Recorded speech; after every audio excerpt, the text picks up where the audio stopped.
You ever do you ever forget to stand up ever so once in a while, stretch, etc.? Well, now you don't have to remember. Thanks to Mova, which is MOOVA, just reminds you to move, stretch, and gives you science-backed exercises to help you to do so. I am so grateful that it takes one thing off of my mental plate to do. Go check them out in the links below and use the code JC15, that is J as in Juliet and C as in Charlie, for, and the number 15 to get 15% off on a pay plan. Thanks to our sponsor, the Crazy Fitness Guy Show is sponsored by Block P locks out distractions so you crush your fitness goals. Autism Strong style. No more time wasters, just pure gains. Get Block P now. Link is in the show notes. That is Block P. Say goodbye to distractions and hello to success.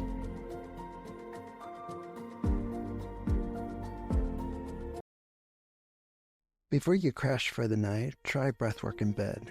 Their guided sessions help you unplug, slow down, and actually rest. Head to Breathwork in Bed today and start your free 28-day trial so you can wake up more focused, more calm, and ready to tackle your goals. Visit a link in the show notes. Well, sorry, my bad. Visit the sponsorship page in the show notes.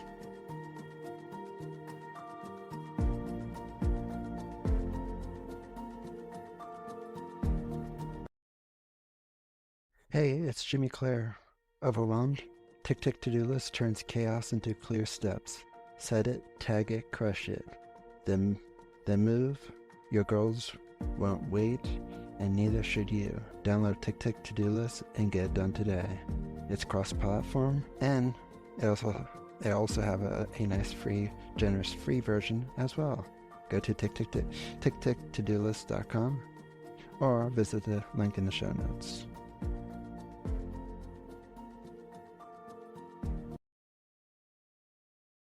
Learn new ideas every day with Deep Stash and make your next workout, study session, or workday more productive in just a few minutes.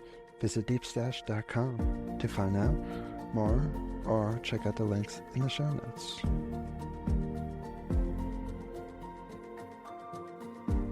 Get ready to unleash your inner awesomeness with the Crazy Fitness Guy Show. Hosted by Jimmy Clare, renowned professional keynote speaker, podcaster, and autism advocate. This show is all about embracing what makes us unique. Join Jimmy as he shares inspiring stories, experiences, and expertise to motivate and educate. Make sure you follow our show so you never miss a brand new episode. Now let's dive into the show.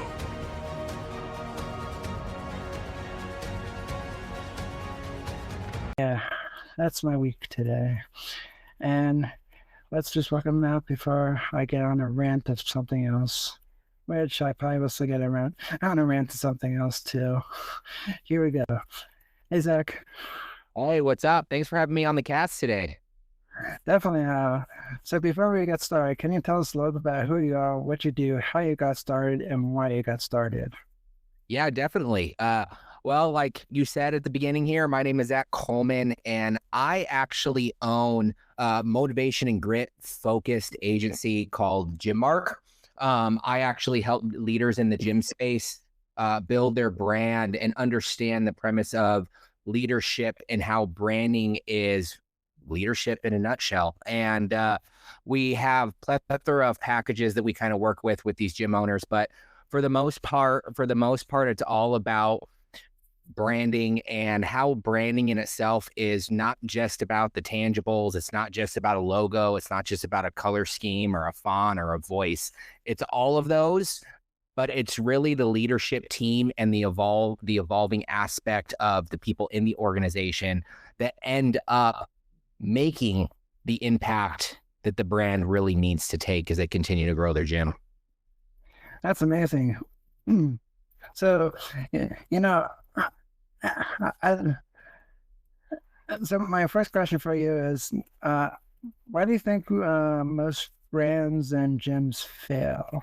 This is an interesting question. Well, when it comes down to it, I actually talk about this in one of my speeches. They do say that, about 90% of businesses fail. I mean, I think that's a pretty common statistic. We all hear it as businesses continue to grow. But if you actually go into that case study a little bit deeper, you'll actually see that 90% of those businesses fail due to the well-being of the business owner. They either get to burn out, they just don't know their why anymore. They lose their why. That it tends to be a very big common one, because they kind of have what gets them there won't get where they got to, won't get them to the next phase. And really, it's that sense of belonging and community. I think a lot with, you kind of brought it up earlier with using a tool. I think that in today's commonality, everyone just kind of gets to this place where they kind of start grasping at things, trying to build validation for what they're trying to do. And then they get to a point where they're either doing too much of the wrong things, or they lose their why and they use tools and they hire out and they get into this transactional type mindset to try to get them to the next level. And that in itself isn't necessarily what's going to get them to that next stage. And so they completely have burnout and they lose their sense of belonging and community. And so I've tended to see that sense of belonging and community is really kind of the underlining factor, especially for gym owners and gym leaders, that they tend to lose and that they tend to need to kind of bring back and understand that, hey, why are you doing this to begin with? What is the main reason why you came to build this gym? And, I'll say 99% of it is because they want to help people like me, like you, like other people grow mentally and have a space where they can come and they can actually build their own community of people that they can work alongside to become better people, if it be from a physical level, if it be from an emotional level, if it be from any sort of level to help them stay grounded and move forward in their life. And so going back to the question there of why do 90% of businesses fail, it usually comes back to that business owner just being overwhelmed and not really having a sense of how they can kind of take it to the next level. And unfortunately, a lot of them quit due to that reason. I definitely like, sorry, I definitely like your answer, especially because there was multiple times where I've been burnt out. And I have to say, lately, I've been kind of feeling a little bit burnt out, but not due to the business aspect. It's just because of my course at the moment that I've been taking.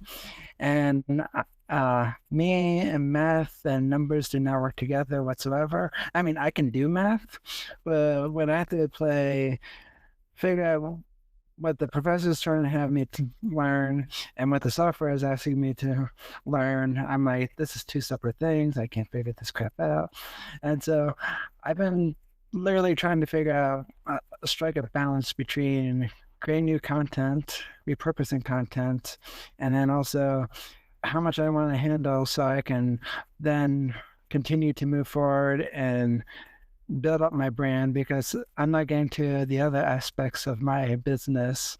And so I've been playing, like, I have a content schedule, and I'm like, and like the following week I'm supposed to release something, and I was like, I might just take this thing out of my content schedule because it's the same thing as my articles that I write and have guest articles. So I was like, this is too much. Just putting out boom, boom, boom, boom, and I'm not going to do anything else.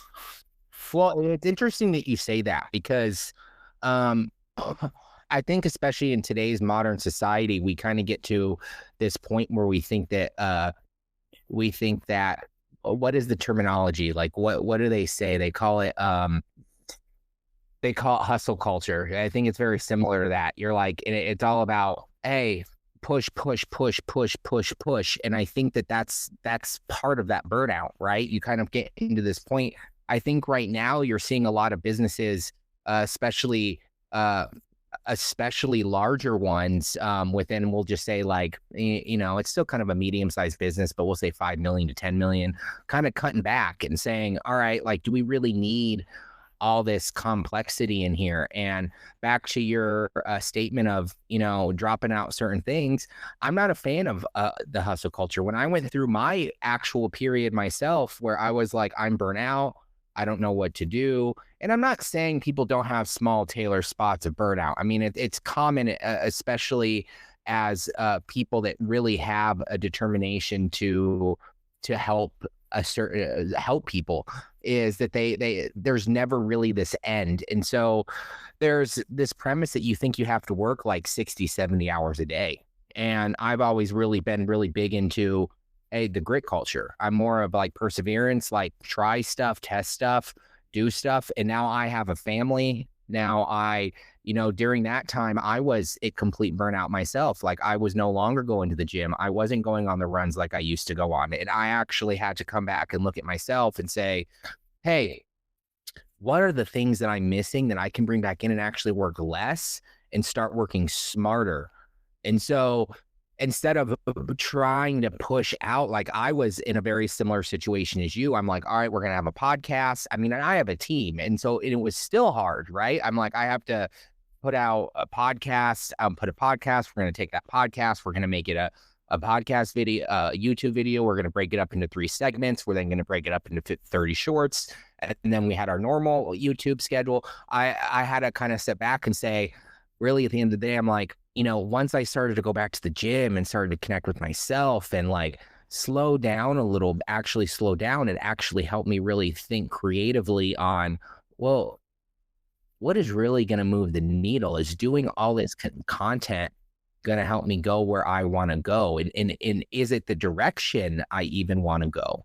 And so as I started to look at that and started to contemplate that with myself, I kind of started to see that like, hey, I'm not in the content, I'm not in the content game. Yes, we still put out content. We still put out a decent amount of content, but I'm in the help the leaders in the gym space game, and so I had to find myself enough to be like, oh, I can connect with these people in a more confident way, not just sitting behind a desk and creating content. Like, what are other ways I can start connecting with my audience? How can I start finding a way to confidently provide how? And that's where my confidence pillar comes into the word branding is, how, like I thought sitting behind the desk and doing all that stuff was going to work and push all that stuff out, but I was kind of masking who I was and not allowing myself to confidently go out there and be like, well, I love working with these people. Why am I not just, going to events and talking to them, or building relationships with them in different spots where we actually are, And so I know that's a little different, and I'm got off the subject there a little bit, but for the most part, I think that, that grit culture and really being able to find that perseverance and say, hey, like, I'm going to try something for like 2-3 months. I'm going to do it slow. I'm going to take my time, and not by take my time, take the years, but, I'm just going to make sure I'm learning and I'm going in the right direction, and I'm taking risks that I think are going to be good for me and my time as I continue to evolve as a brand. I love that you said that, because just to reiterate, for me, I'm trying to I'm also for instance, I felt like I've been stuck behind the scenes too much, not really looking for my speaking engagements lately, and I haven't seen myself go on any podcast interviews. Not because I don't want to, but I've just been wrapped up in school, wrapped up in business, and on the backside of things, I've been loving interviewing more guests more, which is great, but I also need to find time for other stuff. And so I was like, if I take away this one thing, think anybody's gonna know? And I was like, I'm still churning out great content, and it's not about the quantity, it's about the quality. And so I was like, I don't think anybody's gonna know, and if they do, it's going to be the people who's been watching the brand since day one. And I'm sure they're not going to care because they know that I'm only one person. And it's like, if I didn't have the screen on behind me, uh, on the screen, I would be in my bedroom at the moment. And it's like, I don't have a studio. Trust me, I was like, I don't have a group of team members. I'm one person. Now, if someone can clone me 8 different times, then I can have 8 different me. That'd be great. Yeah, and I would have put yourself down. I think you answered your own question there, because I think it goes to show you that even though you love being on podcasts, because I love being on podcasts, I love talking to people as well. It brings up my the side of me, my creative side and my speaking side a little bit, but it doesn't outweigh my main purpose. And back in the day, I would do the same thing. I'd be like, oh, well, I'm doing this. It's not really doing anything. And yeah, there's a difference between doing something and there's a difference between doing something and then knowing if something's working or not, And so I think when it comes down to you knowing, hey, like I don't think someone's going to watch this. I think it really comes to your gut and you knowing, why am I still doing this if I know if it's not having effect? You tried something, you gave it a shot, and you're like, let's simplify, let's bring it back, and let's start focusing on something else, especially your speaking. When reading your bio and what you've done, I'm a very similar person. Like, I love to go out and speak. I love to go out and talk. It really builds me up and actually makes me perform better. I'm a consultant at heart. When I grew my business, it started getting really deep into the weeds where I was behind the desk a lot, even with having a virtual team, and doing a lot of work. And that was part of my burnout. And that's when going back to the gym and stuff helped me start to bring back my aliveness of, I want to speak. Like, I need to get in my uncomfortableness. I need to start speaking. And that's in itself was a leadership move on my part, because it helped me actually start to lead by example for my team members to see the efforts and the things that we're trying to do to move the needle within the business. So, what is your definition of leadership, and what does it look like? My definition of leadership is really, I look at branding as leadership. And so if I go into the 3 C's, which I don't want to go into them too much because we only have 30 minutes here and we only have 10 minutes left. But, a leader is someone that doesn't just lead by example, isn't just someone that's able to sit down and be like, hey, I've done this. I've gone through the hardships and I've done this before they start to, bring it on with someone else. But they actually work with a team, and they actually are able to work with people and actually help motivate them to want to help more people. It's this commonality that people think that leadership is all about just, oh, I need to hire people, or I'm doing work and I'm a leader. I'm like, no, that's a delegator. You're a manager. You can be a manager and a leader.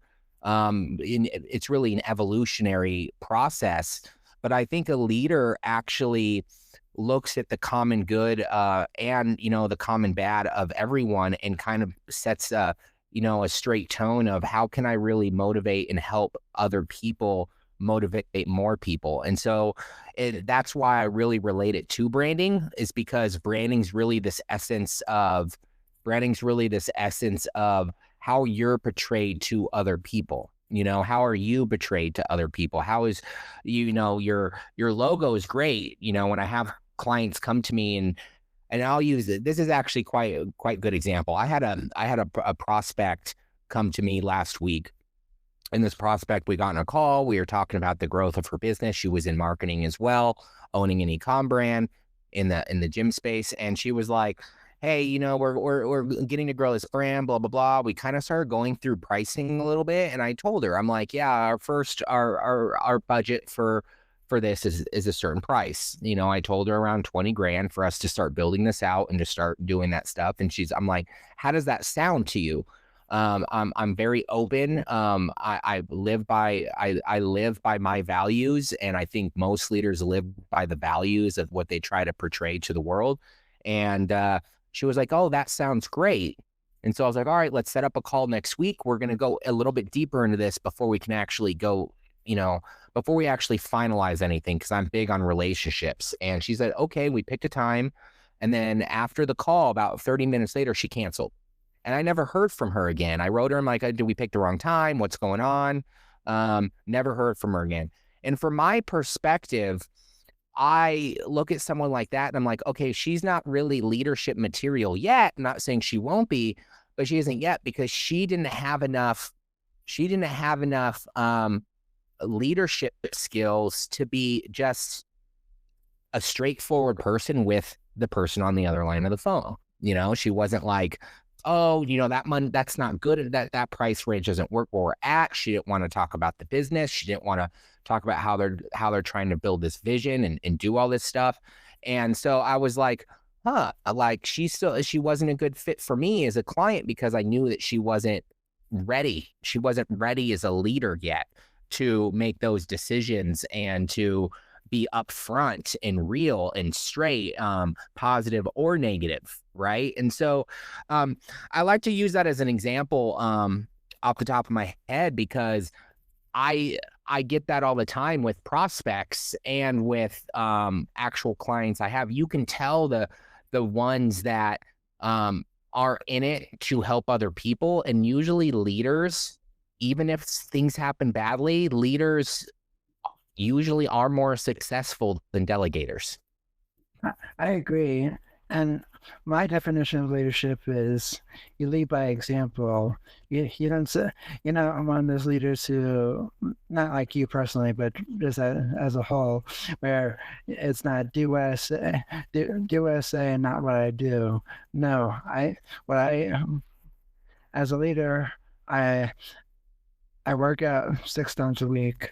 Now, I admit that sometimes I do take 2 days off, depending on, like, if I'm really hurting from karate, like, oh my goodness, since I hurt my wrist and whatnot, and I was like, all right, I did overkill in karate class and whatnot. Because I do that 3 times a week, plus whatever else I work out at home with. And but that's like once in a blue moon that I do that. But other times I do work out 6 times a week. So, but there's a point of being, it's like, be consistent. But my point is that, I always like to lead by example. I can't stand leaders who say, do what I say and not what I do. And it's like, yeah, blah, blah, y'all talk. And it's like, I can't stand leaders like that. And I'm like you, I can't stand people who can't show up to their designated times. That's why I have multiple email communication with people, just to make sure we're on the same page, because it's like, because, like, for instance, in those calendar tools like Google Calendar or Calendly, they give you those thumbs up, I'm coming, or the check mark. And it's like, that means squat to me. And it's like, because like the people's like, I'm coming.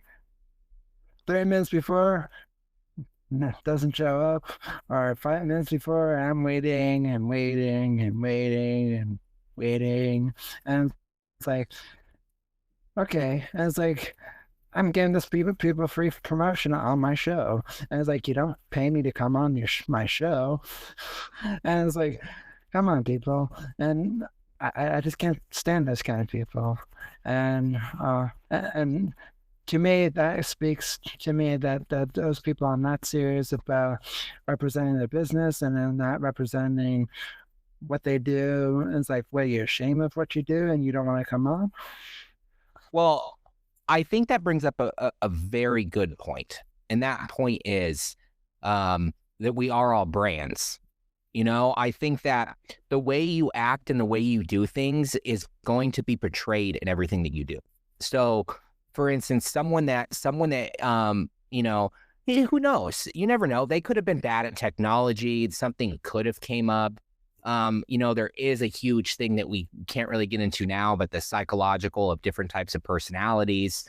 You know, my wife's a family trauma therapist, so we got to go through this color wheel where I can kind of see what I can tell, you know, what kind of color anyone is just by talking to them for like 3 minutes. It's very business leadership type thing to understand personality types. But you know, besides that, everything that you do, like for instance, I will not, if I am going to miss a meeting, even today during this call, I told you I had to get up. My kid cried at the last second, which I had no control over. I waited until you jumped on before I was like, hey, can you give me a minute? Because I didn't want to be disrespectful and just be gone when you turned on and be like, what the heck's going on? It portrays who you are.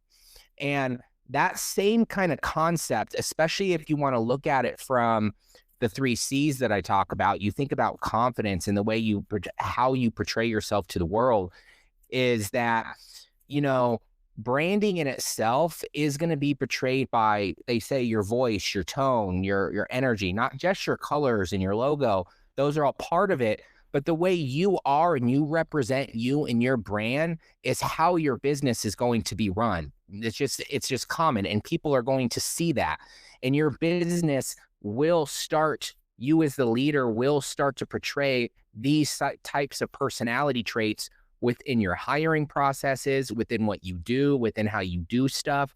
And there's nothing wrong with having certain personality traits. And maybe you're just not good at following through on scheduling and you need an assistant. Totally fine. But the premise of what I'm trying to come down to is you need to lead by example yourself and how you want to be treated to others. And that is also going to be represented in the way that people see you. And the way they see your business run, they see your brand run, they see them as a customer to you. And you just usually, back to that connection type of methodology of my 3 C's, is you're going to start feeling like those similar type people, very similar to you saying, hey, I'm like you, like I get mad at this or do this. Those connections start to find each other, their value, they have similar values. They start to connect with like-minded individuals. And that's in a sense part of branding, right? You want to target market, you want to be able to market to those target markets. That's branding, and that's positioning. It's just really getting those things down and understanding, all right, this is who I am, this is how I'm going to do it for who you are, and this is how the business is going to be run. That really determines so that you can start to build that infrastructure around you as a leader, if that makes sense. Yeah.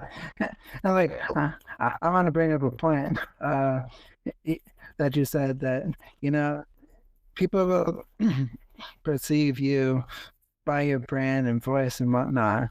And because, like, the other day, let's just say my Facebook account got blocked, so to speak. And I was like, what did I do? I didn't do anything. And I was like, all I did was post a link from my website to my personal page. And it's like, okay, I was like, how wrong was this? And what really bugged me about it, and it's like, I got to log in. It's like, we want to make sure this is you. And it's like, who else can it be? And it's like, my password is like 1,000,000 characters long. It's like, good luck cracking that. And then when I found out, and this is where, with my brand, I love to be transparent with everyone. And it's like, I'm just going to shift gears real quick from that point, is that when my website was down a periodic one time for maybe an hour or two, it was because I was removing an ad network from my website, and it was just a network that uses a content delivery network, etc., all based on DNS. I'm getting a little nerdy, I get it. And then so while I was down, I shared with everybody, hey, we're down, I'm not leaving anywhere. You can't get rid of me that quickly. And then when I posted an update, I'm back.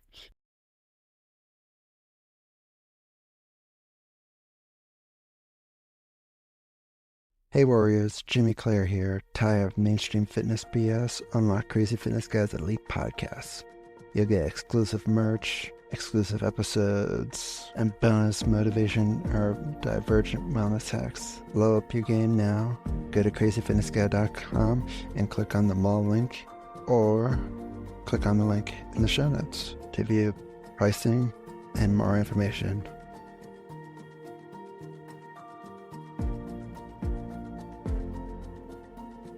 And then, but now back to my point about Facebook. So yes, when I was experiencing these problems with Facebook saying my account was blocked and I had to unlock it multiple times, well, I found out they were down for 30 days. I mean, 30 minutes. And I'm like, huh, and you're telling me I have suspicious activity. I was like, how about you go check your own stuff, Facebook? I was like, take a look in the mirror. I wish that they were actually transparent on their public pages and say, we experience issues, but they don't tell anybody that. They just wait until somebody else figures it out, and that person reports it to the whole world instead. I was like, they're not very full of transparency.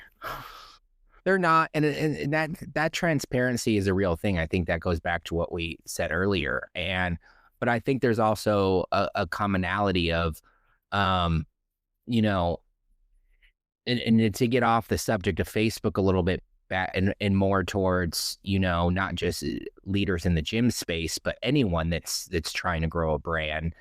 It's the scaredness of allowing yourself to grow and try to make it to that next level, you know, no matter where that level be, you know, and we could use it on a money scale, on the size of business. We could, you know, I could come in and talk about like the stages of growth and what I've seen with different individuals and their mindsets and their shifts. Don't really have time for that, but, is that ability that it really comes down to that we all are living in this world now of media and technology. What we're all missing is community. What we're all missing is our ability to interact with other people, build relationships. And it's not that it's missing per se, it's that it's masked by this sense of, hey, everything's just transactional now. Let's go online and let's just build this and this. And there's nothing wrong with promoting your brand, promoting your business.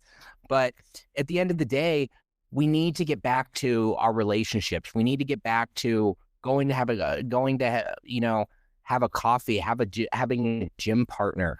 And when it comes to gym owners specifically, community is almost missing now. I mean, getting geeky myself and talking about digital marketing, every single company that I have either talked to out of the 8 years I've been in business, there's a kind of couple that weren't like this. The couple of my great clients aren't like this, and that they're my ideal clientele. But a majority of them are like, just show us a price, or just, you know, like, what is the cost of this? And it's like, well, I don't know. Like, I want you to be, I want to build a relationship with you. I'm not here to just make you more money. Like, I'd be willing to help you help other people and an aspect of that is building more money. And that goes the same for gyms. There's a sense of community that's lost because they spray the wall and they just think that, hey, we need to just grab every single person from our local area, bring them here and make as much profit as possible. And in reality, what's really going to build them up is building a much more sustainable lead flow, building a much more solid community that's going to just keep growing. Is one, position yourself off of who you are as a leader, the position and a team, position yourself visually in a way that's going to start attracting the type of members that you want to be attracted with. Two, start building that experience around, you know, like, why are people coming to the gym? Why do you go to the gym? Why do I go to the gym? What are the things at the gym that make that my safe place to want to go and work on myself? And then three, that reputation will start building itself. You know, you're going to start getting advocates. They're going to start bringing other people to the gym. It's going to start building an actual community of like-minded individuals. And that's what gym owners really need, leaders in the gym space really need to get back to. And you could say that about a lot of businesses, to be honest with you. I like that you said that people, that there needs to be community around business, etc. Because one thing I love about well, I mean, I love many things about karate, and I could literally sit here and have a whole episode of karate. Uh, but my most favorite thing about karate is that I get to meet amazing people. They're all likable. They're friendly, community based. I met so many people at karate. Like, hey, like for instance, I had multiple friends at karate. Like, they got to know me and for who I am, etc. And I was like, hey, I'm looking for recommendations. Do you know anybody, any doctors who works on necks, etc., just to monitor my neck issue? And it's like, yeah, I got you. I was like, yeah, I can get you the guy's name. Are you gonna be here such and such the next day? And it's like, yeah, I will be. And there's like, yeah, great. And I was like, I'll send it to you, or I'll send you a message on Facebook, etc. And so it's that kind of stuff that I like, because I mean, not just that kind of stuff, but to be able to say, hey, I have another community I can reach out to, hey, I need help with this, versus I have to go do this all on my own and trying to figure out, yeah, does this doctor take my insurance? Where can I find this doctor? And it's like, one thing I've been learning these days is that unfortunately, you can't go just get in to see a doctor because they're all booked out for months in advance. But if you know somebody who referred you to this person, it's like, oh, Ray, I know that person. I really like him. Yeah, you can get in. It's all about referral. Well, and I'm not saying that everything has to be referral within a business. Yeah. Referral is great. I'm in marketing, but I'll tell you right off the bat that, and I have this sense, I don't know how many people have this, but I pretty much, it's just because it's ingrained in me. My magic powers, I can see a business, the front facing side of a business. I can see that business. And the first thing that I will go is I will know how good the customer service is, how good the organization is handled. If I'm going to get my stuff in time, like all this stuff based off of just first appearance. They say people don't judge a book by its cover. Don't judge a book by its cover, but everyone does. And I think no matter what, it's just a subconscious, and that is part of branding. Like, hey, I value the marketing. I'm valuing how I'm going to portray myself to the world. I value me. I value what I am doing. I value myself enough, and I value our company enough because I'm confident that we're going to solve issues. And that's what people see. That is why people come to you and want to work with you, because they're going to be like, like, I can see this organization. I can see this from a subconscious level. I'm like, they got it together. I want to build a relationship with this guy. Yes, we can go into the values and stuff, but that's from the first appearance. That's what it really comes down to. I had a client I was talking to earlier, and he owns a gym in the Chicago area.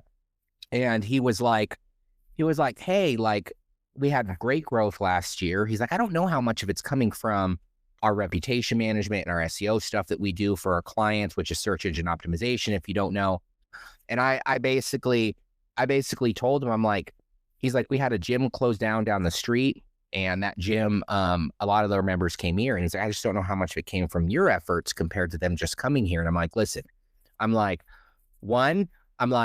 you are now at this point where that is branding. If those people, just because that gym down the street closed, does not necessarily mean that they were going to choose you. They could have easily gone to a different gym. They could have easily not gone to a gym. They could have easily done at-home gym. And it's the fact that you are able to build your reputation and have advocates and have that experience that I've been preaching on here, that you have that made them choose you. So yes, that is part of what we are doing for you, is getting them those non-numbers of people coming in that you can't track. Like that probably wouldn't have been as successful without these efforts that we're doing with you. And so I just say that because I want people to, I'm really ingrained to get people to understand, like, yes, you are authentic. Who you are as a person, you are a brand. And you have the right to build your brand however you want. Just know that the way you portray yourself to the world is how other people are going to see you. If you're not, if you're not a nice person, people are going to see you that way. I had a client once that owned a health company, and he was very egotistical, and I didn't know until about 3 months into our contract. He just displayed very differently than when our values. But it's now that I know him as a person, because if he acts like this as a person, I think it just is a common cycle that people just think that, hey, we just need to go out and build a logo and build this website. Those are important, but it's really the experiences and the positioning that you set, that foundation, that groundwork of who you are, that help teach you how to be a better business leader. Exactly. So my last two questions for you. Who's your favorite podcaster and why? And feel free not to say me. Honestly, funny enough, I could say, being in this field, I could say Alex Hormozy. But at the end of the day, I'm very big into Chris Do. I'm watching his cast because he talks a lot about value. And a lot of my C's, I'm developing, I continue to develop and improve on myself and stuff. Value is a common term that keeps coming up in my mind that I'm continuing to try to grasp on the different volumes of how value pertain to branding, from different aspects of self to connection to contribution to confidence. And I love what he's doing with his brand and teaching, really teaching other people how to find more value in themselves. And so I would say Chris Do. And you know what? I want to add another C to your list of C's. CrazyFitnessGuy. See what I did there? I'll do that. I'll go confidence, contribution, connection, and crazy fitness guy. Exactly. See what I did there? And that's smart branding. That's smart branding right there. And my last question for you, oh my gosh, if I can speak, blah, blah, blah, blah, blah. Where can people follow you, find you, and learn more information about who you are and what you do? Definitely. So as of right now, we have built a private podcast. And within this private podcast, we help people learn how they can start building that, leaders in the gym space, start to build that sustainable lead flow in just 5 minutes a day. It's a 3-series private podcast. We go in a little bit more in depth into the positioning, the experience share, and the reputation management. And then we kind of show them how they can take advantage of those to start really making it to that next level. And so if anyone wants to find me, go to that podcast, go to leavethatmark.com, sign up for the private podcast and take a listen. You'll really enjoy it. Awesome. And I want to definitely have you back later on this year so you can, because we have probably 1,000 more other topics to cover and we can make a part 2. Yeah, let's do it, man. Let's do it. I'm definitely down. Awesome. In the meantime, I'll talk to you later and I hope you have a good rest of your day. Or is it nighttime? I don't know. It's only 4:40 here, so it's getting there. Well, you're lucky you got more hours. It's nighttime here. Damn. Good luck on your test, my friend. Thank you. Have a good rest of your day. You too. So that's all the time we have for today. Remember, stay healthy, stay safe, and stay motivated. And I'll be back for another brand new episode of Crazy Fitness Guy Healthy Living Podcast / Weekly Motivation with Crazy Fitness Guy. In the meantime, peace. Thanks for tuning in to another episode of the Crazy Fitness Guy Show. If you enjoyed this episode, this, leave us a review so more people can find us. In the meantime, use the links in the show notes to subscribe to our monthly newsletter, shop for swag, read blog posts, watch videos, and listen to the latest episodes. In the meantime, visit CrazyFitnessGuy.com to see what we are up to in between episodes. In the meantime, stay healthy, stay safe, and stay motivated.